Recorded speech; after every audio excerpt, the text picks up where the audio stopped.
मैं doctor Sushma Jain, associate professor chemistry, government नूगर college Bikaner. आज मैं एमएससी फाइनल केमिस्ट्री के 8th ए पेपर की यूनिट 4 का टॉपिक डिस्कनेक्शन अप्रोच में टू ग्रुप सीसी डिस्कनेक्शन के बारे में बताऊंगी। पिछले टर्न पर भी मैंने टू ग्रुप सीसी डिस्कनेक्शन बताया था। उसमें 1,3 डाई फंक्शनलाइज कंपाउंड में किस तरह से डिस्कनेक्शन होता है और डिस्कनेक्शन के पश्चात जो हमें सिंथेटिक इक्विवेलेंट प्राप्त होते हैं उनसे हम किस प्रकार से 1,3 डाई फंक्शनलाइज कंपाउंड को सिंथेसाइज कर सकते हैं, उसके बारे में डिटेल्ड स्टडी की थी। आज मैं alpha beta unsaturated carbonyl compounds, जिन्हें कि इनॉन्स कहते हैं, इनमें किस प्रकार से हम डिस्कनेक्शन कर सकते हैं और करने के बाद जो स्मॉलेस्ट यूनिट या हम जिसको कह सकते हैं स्टार्टिंग मटेरियल या सिंथेटिक इक्विवेलेंट प्राप्त होते हैं, उनसे हम किस प्रकार से alpha beta unsaturated carbonyl compounds या इनॉन को सिंथेसाइज कर सकते हैं। तो आइए देखते हैं किस प्रकार से हम डिस्कनेक्शन करते हैं। यहाँ पर जो कार्बोनाइल कंपाउंड है उसके पास वाला जो कार्बन एटम है, यहाँ पर ये कार्बोनिल ग्रुप के पास वाला ये जो कार्बन एटम है ये कहलाता है अल्फा कार्बन एटम और उसके पास वाला कहलाता है बीटा कार्बन एटम। तो यहाँ पर हम जो डिस्कनेक्शन करते हैं वो सी डबल बॉन्ड सी का डिस्कनेक्शन करते हैं और जो कि कार्बोनाइल ग्रुप के अल्फा और बीटा पोजीशन पर उपस्थित है। तो यहाँ पर जो अनसेचुरेशन प्रेजेंट है इसको डिस्कनेक्ट कर रहे हैं। यहाँ पर अनसेचुरेशन को मतलब डबल बॉन्ड को डिस्कनेक्शन कर रहे हैं और डिस्कनेक्शन के बाद हमें पता ही है हमेशा की तरह हमें सिंथोन प्राप्त होंगे और सिंथोन को जनरेट करने के लिए हम जो कंपाउंड काम में लाते हैं वो कहलाते हैं सिंथेटिक इक्विवेलेंट। तो देखते हैं हम किस प्रकार से ये जो हमारा टारगेट मॉलिक्यूल है इसको डिस्कनेक्ट करना है। यहाँ पर डिस्कनेक्ट करने के लिए यहाँ पर हम पहले क्या करते हैं कि इसको हाइड्रोलाइज करते हैं इन प्रेजेंस ऑफ एसिड।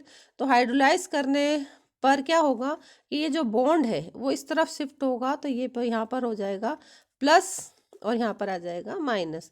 तो प्लस पर ओ एच आकर जुड़ जाएगा और माइनस पर एच आकर जुड़ जाएगा वाटर का, तो हमको एक हाइड्रोक्सी कंपाउंड प्राप्त होगा। तो हम जो डिस्कनेक्शन करते हैं वो इस कंपाउंड का नहीं करते बल्कि जो हमें हाइड्रोक्सी कंपाउंड प्राप्त होता है उसका डिस्कनेक्शन करते हैं। और यहाँ पर इस कार्बन और इस कार्बन के मध्य डिस्कनेक्शन करने पर हमें दो सिंथोन प्राप्त होंगे। किस प्रकार से प्राप्त होंगे, यहाँ से सी प्लस का मतलब R2CH प्लस OH और यहाँ प्राप्त हो जाएगा CH2 minus C double bond R1। तो अब यहाँ पर ये जो प्लस प्राप्त हुआ है इस वाले कार्बन एटम पर, यहाँ प्लस प्राप्त हुआ है, तो यहाँ से ये एक हाइड्रोजन एज ए प्रोटॉन के फॉर्म में बाहर निकल जाता है और इलेक्ट्रॉन दे जाता है इस ऑक्सीजन एटम को। यहाँ पर प्लस ऑलरेडी है तो C प्लस और O माइनस मिलके बना लेते हैं यहाँ पर एक कोवेलेंट बॉन्ड। तो ये वाला जो C डबल बॉन्ड हो इस तरह से फॉर्म हो जाता और एज यहाँ पर ऑलरेडी पहले से ही प्रेजेंट है, तो वो वाला एज ये रहा। तो हमको इस तरह से एक सिंथेटिक इक्विवेलेंट प्राप्त हो जाएगा एक ये, और दूसरा यहाँ पर जो CH2 माइनस बना था वो माइनस यहाँ पर और एक प्रोटॉन के साथ जो कि यहाँ से निकला हुआ है इस प्रोटॉन के साथ जुड़ जाएगा और प्रोटॉन के साथ जुड़कर और बना लेगा दूसरा सिंथेटिक इक्विवेलेंट CH3COR1। तो हमको इस तरह से ये जो दो सिंथोन इसके डिस्कनेक्शन से प्राप्त होंगे उसको जनरेट करने के लिए हम जो सिंथेटिक इक्विवेलेंट काम में लाएंगे वो इस तरह से ये दोनों सिंथेटिक इक्विवेलेंट काम में लाते हैं। तो इसकी सिंथेसिस हम इन दोनों जो हमारे सिंथेटिक इक्विवेलेंट हैं इनको यूज करके हम इस टारगेट मॉलिक्यूल को प्राप्त कर सकते हैं। हम एग्जाम्पल के तौर पे दूसरा एक और कंपाउंड ले सकते हैं। जैसे यहाँ पर ये रिट्रोसिंथेसिस बताई है इस कंपाउंड की, ये टारगेट मॉलिक्यूल है। यहाँ पर NH ग्रुप है। NH ग्रुप हमेशा ही बहुत अधिक रिएक्टिव होता है, इसलिए अगर कोई इस तरह से कोई हेटेरो एटम जुड़ा हुआ है तो जनरली हम हेटेरो एटम के पास से इसको डिस्कनेक्ट करते हैं नेक्स्ट टू हेटेरो एटम, जैसे कि हमने डिस्कनेक्शन के रूल्स में पढ़ा था। तो हम इसको यहाँ से डिस्कनेक्ट करके अलग कर देते हैं। जब हम इसको डिस्कनेक्ट करते हैं एन और इस कार्बन के बीच में, तो यहाँ पर हमें दो सिंथोन प्राप्त होंगे। किस तरह से प्राप्त होंगे? कार्बन से अधिक नाइट्रोजन इलेक्ट्रोनेगेटिव है, इसलिए कार्बन पर आएगा प्लस चार्ज और नाइट्रोजन पर आ जाएगा माइनस चार्ज। तो हमें ये दो सिंथोन प्राप्त हो जाएंगे। इन दोनों सिंथोन के सिंथेटिक इक्विवेलेंट प्राप्त करने के लिए हम यहाँ पर C डबल बॉन्ड O पर कोई नेगेटिव ग्रुप जैसे कि Cl Br आदि जोड़ सकते हैं। तो यहाँ पर जोड़ा है Cl और हमें यह सिंथेटिक इक्विवेलेंट इस सिंथोन का प्राप्त हो जाता है। यहाँ पर NH माइनस है तो इस पर हम कोई पॉजिटिव ग्रुप जैसे कि एटम जैसे कि हाइड्रोजन हम जोड़ सकते हैं। तो हाइड्रोजन जोड़ने पर NH से बन जाएगा NH2 और ये न्यूट्रल हो जाएगा और हमें दूसरा सिंथेटिक इक्विवेलेंट इस प्रकार से प्राप्त हो जाएगा। अब इस सिंथेटिक इक्विवेलेंट जो हमें प्राप्त हुआ है इस सिंथोन का, इसको हम यहाँ पर ये इनोन है एक तरह से, ये C डबल बॉन्ड O, इसका ये अल्फा कार्बन एटम और ये बीटा कार्बन एटम। तो हम इसके इन दोनों कार्बन एटम के बीच में डिस्कनेक्ट करेंगे। तो डिस्कनेक्ट करने पर हमें दो सिंथोन प्राप्त होंगे और उन सिंथोन को जनरेट करने के लिए जो सिंथेटिक इक्विवेलेंट काम में लाए जाएंगे वो इस तरह से होंगे PH CH double bond O और इधर CH3CO Cl। तो हम इन दो सिंथेटिक इक्विवेलेंट को यूज करके अपने टारगेट मॉलिक्यूल को सिंथेसाइज कर सकते हैं। देखते हैं किस प्रकार से हम अपने टारगेट मॉलिक्यूल को सिंथेसाइज करते हैं। यहाँ पर हमने लिया CH3COCl जो कि हमें डिस्कनेक्शन के दौरान प्राप्त होता है लास्ट में, जो जिसे हम कहते हैं सिंथेटिक इक्विवेलेंट। यहाँ जो CH3COCl है, अगर हम इसकी रिएक्शन किसी स्ट्रॉन्ग बेस के साथ करा देते हैं जैसे OET माइनस के साथ कराई है, तो ये क्या करता है, यहाँ से एक प्रोटॉन को ले लेता है और यहाँ से ETOH बाहर निकल जाता है। चूँकि यहाँ से एक प्रोटॉन को लेता है तो इस कार्बन एटम पर एक हाइड्रोजन कम हो जाता है, तो इस पर ये हाइड्रोजन अपने इलेक्ट्रॉन दे जाता है इस कार्बन एटम को, इसलिए ये वाला कार्बन एटम नेगेटिवली चार्ज हो जाता है और हमें क्या प्राप्त होता है, इस प्रकार से कंपाउंड प्राप्त होता है CH2 minus C double bond O Cl। अब इसकी रिएक्शन जब हम PHCHO यानी कि बेंजल्डिहाइड के साथ कराते हैं तो यहाँ पर देखिए कार्बन से अधिक इलेक्ट्रोनेगेटिव ऑक्सीजन है, तो डबल बॉन्ड के जो इलेक्ट्रॉन है वो शिफ्ट हो जाएंगे ऑक्सीजन की ओर। तो यहाँ कार्बन पर आ जाएगा प्लस चार्ज और ऑक्सीजन पर आ जाएगा माइनस चार्ज। और चूंकि यहाँ पर ये नेगेटिवली चार्ज बन चुका है तो नेगेटिवली चार्ज कार्बन एटम इस पॉजिटिवली चार्ज कार्बन एटम के साथ कंबाइन हो जाएगा कोवेलेंट बॉन्ड के द्वारा और हमें स्ट्रक्चर मिलेगा इस प्रकार से। इसका जब हम प्रोटोनेशन कर देते हैं तो यहाँ पर चूंकि O माइनस है तो ये प्रोटोन आकर O माइनस पर ऐड हो जाता है और ये हमें मॉलिक्यूल प्राप्त होता है। इस मॉलिक्यूल में से 1 मोल वाटर का बाहर निकल जाता है। किस प्रकार से, यहाँ से OH बाहर निकलता है और यहाँ से H बाहर निकलता है in presence of dehydrating agent. यहाँ से डिहाइड्रेशन हो जाता है, वाटर मॉलिक्यूल बाहर निकल जाता है और वाटर मॉलिक्यूल के बाहर निकलने के कारण इस कार्बन और इस कार्बन के बीच में एक डबल बॉन्ड का फॉर्मेशन हो जाता है। तो देखिए यहाँ पर ये डबल बॉन्ड का फॉर्मेशन हो गया है और हमें नेक्स्ट मॉलिक्यूल इस प्रकार से प्राप्त हो जाता है। अब इसकी रिएक्शन जब हम जो हमें दूसरा सिंथेटिक इक्विवेलेंट प्राप्त हुआ था उसके साथ कराते हैं, यह साइक्लोप्रोपाइल एमीन है, तो इसके साथ कराते हैं तो यहाँ पर नाइट्रोजन पर 2 इलेक्ट्रॉन है और ये कार्बन से ये जो Cl है बाहर निकलता है तो ये हो जाता है पॉजिटिवली चार्ज, Cl बाहर निकल के Cl माइनस के रूप में बाहर निकल जाता है और इसके पास इलेक्ट्रॉन की अधिकता है तो ये जाके पॉजिटिवली चार्ज जो कार्बन एटम है इस पर आकर जुड़ जाता है कोवेलेंट बॉन्ड के द्वारा। तो यहाँ पे देखिए जुड़ गया ये, और चूंकि NH2 ने अपने इलेक्ट्रॉन दिए हैं इस कार्बन एटम को, इसलिए इस नाइट्रोजन पर पॉजिटिव चार्ज आ जाता है। अब यहाँ से इस पॉजिटिव चार्ज को न्यूट्रलाइज करने के लिए यहाँ से हाइड्रोजन एज अ प्रोटॉन के फॉर्म में बाहर निकल जाता है और बॉन्डिंग के इलेक्ट्रॉन्स दे जाता है इस नाइट्रोजन को। इसलिए यहाँ पर नाइट्रोजन प्लस ऑलरेडी है, इलेक्ट्रॉन आ गए, न्यूट्रल हो गया और हमें अपना टारगेट मॉलिक्यूल जो हमने रिट्रोसिंथेसाइज किया था वो या डिस्कनेक्ट किया था वो हम सिंथेसिस के दौरान प्राप्त कर सकते हैं। तो इस तरह से हम पहले डिस्कनेक्शन में सारी प्रोसीजर यही है कि पहले हम कंपाउंड को डिस्कनेक्ट करते हैं, जो लार्ज मॉलिक्यूल होता है उसको डिस्कनेक्ट करके स्मॉलेस्ट मॉलिक्यूल में तोड़ लेते हैं और फिर हम जब सिंथेसाइज करते हैं तो उसी सीक्वेंस में हम स्मॉलेस्ट मॉलिक्यूल को ऐड करते जाते हैं और ऐड करने के बाद हमें अपना टारगेट मॉलिक्यूल प्राप्त हो जाता है।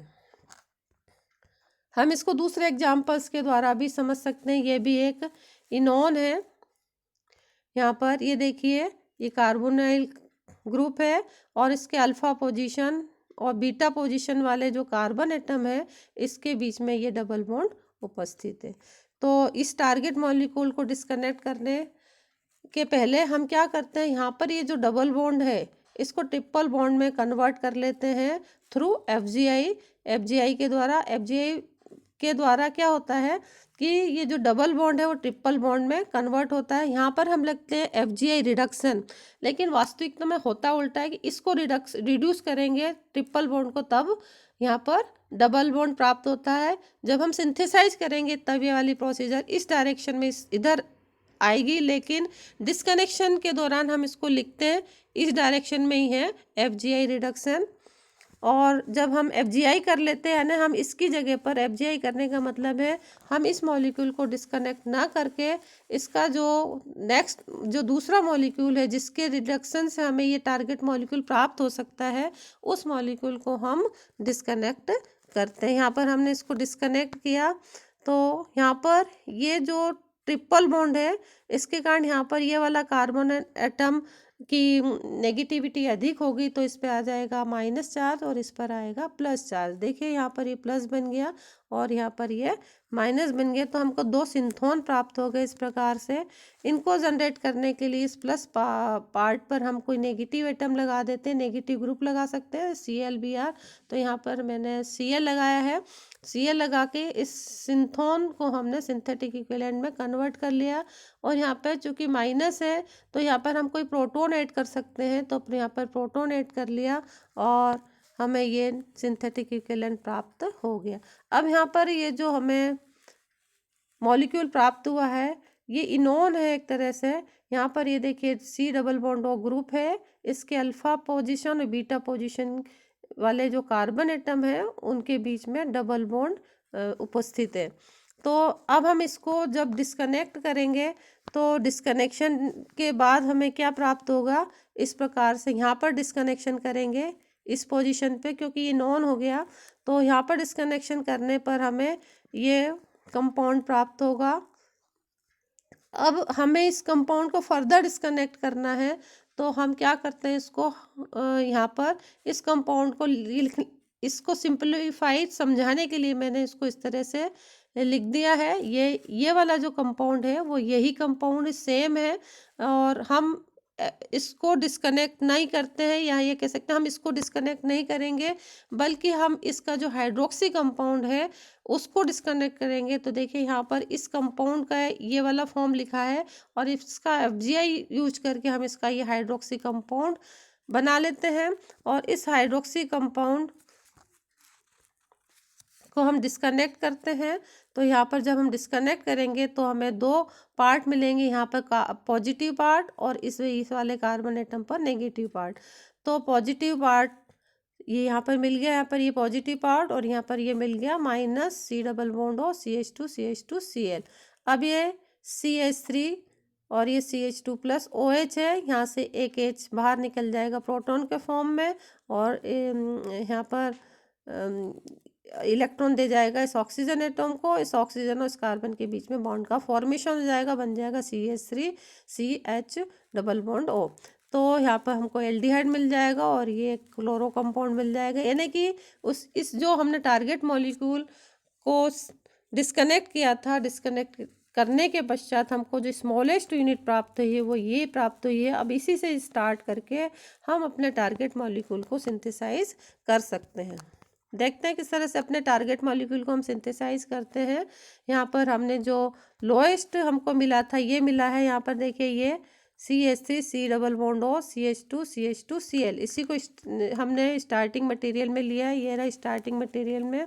और इसकी रिएक्शन जब हम स्ट्रॉन्ग बेस जैसे OET के साथ करते हैं तो यहाँ से क्या करेगा, ये एक प्रोटॉन को बाहर निकाल लेगा और यहाँ बच जाएगा CH2 C double bond O CH2 CH2 Cl। ये देखिए ये बच गया।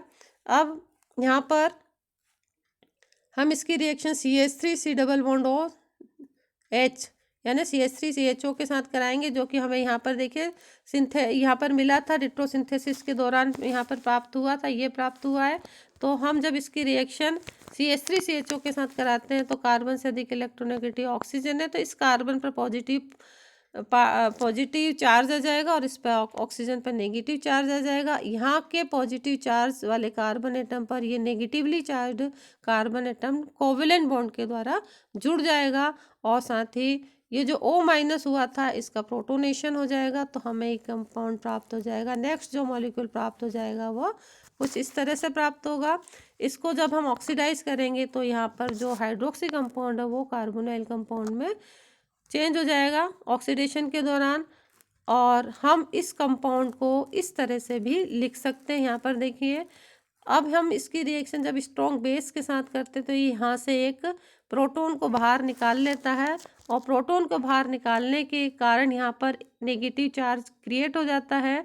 इस कार्बन से अधिक इलेक्ट्रोनेगेटिव ऑक्सीजन है, तो ये क्या करता है, अपने इलेक्ट्रॉन को इधर डिस्प्लेस करता है, ये खींच लेता है। तो इसके पास प्लस चार्ज आ जाएगा, इस पर आ जाएगा माइनस चार्ज। ये प्लस और इधर का माइनस, यहाँ पर देखिए किस तरह से ये यहाँ प्लस क्रिएट हुआ था और ये माइनस, ये आपस में मिलकर एक बॉन्ड का फॉर्मेशन कर लेंगे यहाँ पर।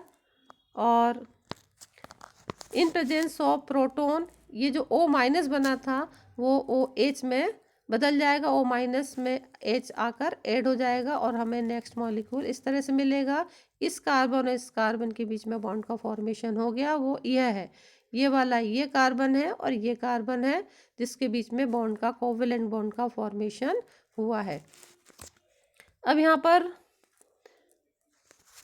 ये जो कंपाउंड प्राप्त हुआ ये डिहाइड्रेटिंग एजेंट की उपस्थिति में यहाँ का एक हाइड्रोजन और ये OH आपस में मिलकर वाटर का मॉलिक्यूल बाहर निकाल देंगे और इस कार्बन और इस कार्बन के बीच में डबल बॉन्ड क्रिएट हो जाएगा। ये देखिए क्रिएट हो गया। अब हम इसकी रिएक्शन जब हम CH3 CH2 C triple bond H यानी कि इथाइल एसिटिलीन के साथ हम करते हैं तो किस तरह से रिएक्शन होती है। यहाँ पर ये देखिए, यहाँ से Cl एज Cl- के फॉर्म में बाहर निकलेगा तो ये पॉजिटिवली चार्ज हो जाएगा और यहाँ का जो H बाहर निकलेगा किसी स्ट्रॉन्ग बेस की उपस्थिति में, तो यहाँ पर ये नेगेटिवली चार्ज होगा, नेगेटिवली चार्ज कार्बन एटम और यहाँ पर ये पॉजिटिवली चार्ज कार्बन एटम मिलकर एक बॉन्ड का फॉर्मेशन कर लेंगे, जो कि इस प्रकार से बन जाएगा। यहाँ पर ये देखिए, यहाँ पर ये बॉन्ड का फॉर्मेशन किस प्रकार से हो गया है। ये वाला जो बॉन्ड बना है, ये बॉन्ड बना है यहाँ, ये वाला बॉन्ड ये यहाँ से और ये वाला यहाँ इसके साथ बॉन्ड है ये, तो ये एक कोवेलेंट बॉन्ड का फॉर्मेशन के द्वारा ये मॉलिक्यूल आपस में जुड़ जाएंगे। और फिर चूँकि यहाँ पे ये ट्रिपल बॉन्ड है दो कार्बन एटम के बीच में, हमारा जो टारगेट मॉलिक्यूल था उसमें डबल बॉन्ड था इस जगह पर, तो हम इसको करेंगे रिडक्शन करेंगे लिंडलर कैटालिस्ट के द्वारा, तो हमें अपना टारगेट मॉलिक्यूल प्राप्त हो जाएगा जो कि सिस प्रोडक्ट होगा। तो इस तरह से हम अपन जो सिंथेटिक इक्विवेलेंट या हम कह सकते हैं स्मॉलेस्ट यूनिट जो हमको प्राप्त हुई थी आफ्टर डिस्कनेक्शन, उससे स्टार्ट करके अपने टारगेट मॉलिक्यूल को प्राप्त कर सकते हैं। तो हम इनोन्स में या alpha beta unsaturated carbonyl compound में किस तरह से रिट्रोसिंथेसिस कर सकते हैं और रिट्रोसिंथेसिस करके जो हमें स्मॉलेस्ट मॉलिक्यूल प्राप्त होते हैं उनसे हम किस प्रकार से अपने टारगेट मॉलिक्यूल को सिंथेसाइज कर सकते हैं, इस सब को आसानी से एक्सप्लेन किया जा सकता है। Thank you.